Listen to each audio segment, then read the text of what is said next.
Attachment is a psychological term. It is a psychological theory that is incredibly insightful and interesting. And so I have looked into my own attachment styles, and doing that, reading those attachment styles, and seeing which one I identify with the most actually really helped me see why my relationships were turning out the way that they were at some Yes. points in my life.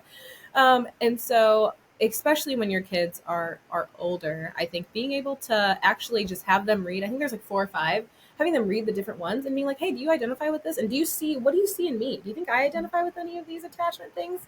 Um, and I think letting our kids sometimes have input into what they see in us is just a really, it makes them feel like they have a voice in our Yeah. lives. It makes them Yeah. feel like they have something valuable to say.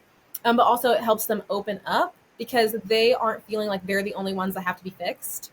And That's you know, good. sometimes there have been times when my foster daughter has said things to me and I'm like, that's just not true. Like it's just, and it's like, it's just not. And so everything that your child says to you, you don't necessarily have to receive, but that doesn't mean that it can't help you form a relationship with them, and have conversations with them that can lead to them understanding themselves.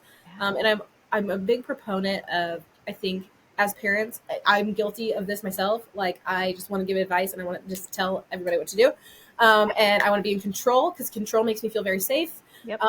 But what I think kids really just open up to and tend to lean into more is when you just ask them questions. And Yeah. sometimes when you ask them questions, you can lead them to the conclusion that you wanted to get to in the first place.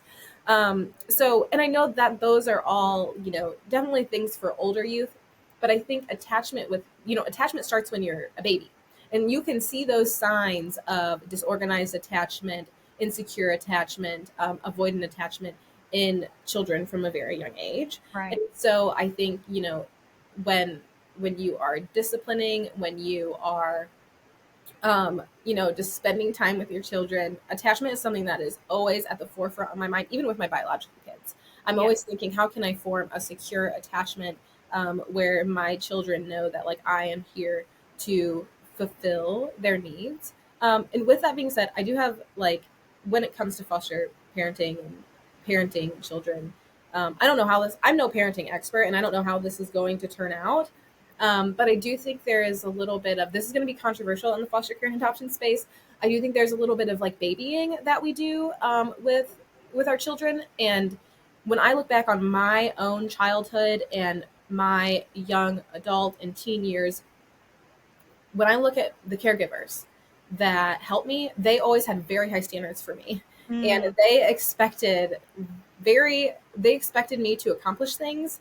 They expected me to raise to the bar. They didn't lower the bar, and expect me to fall to it. They That's they right. they lifted the bar up and expected me to rise to it. And I think that's something that we have kind of forgotten to do for kids in foster care because of their trauma. Yeah. We do a little bit of babying, and I think being trauma informed is very important. But I also think if we raise the bar, our kids will rise to it. If we lower the bar, our kids are going to fall to it. And so even though like you want to be trauma informed, you have to continue to keep high expectations for your kids, so that they can have high expectations of themselves.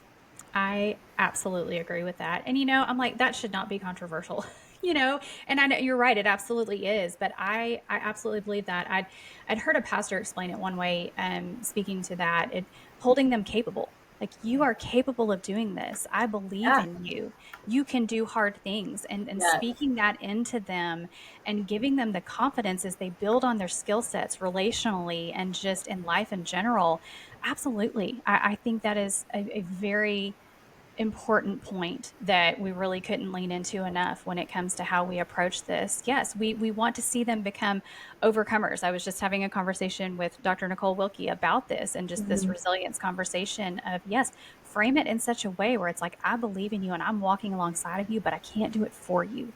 You are capable of doing this. Let me equip you, let me show you, but you can do this. And so I completely agree with that.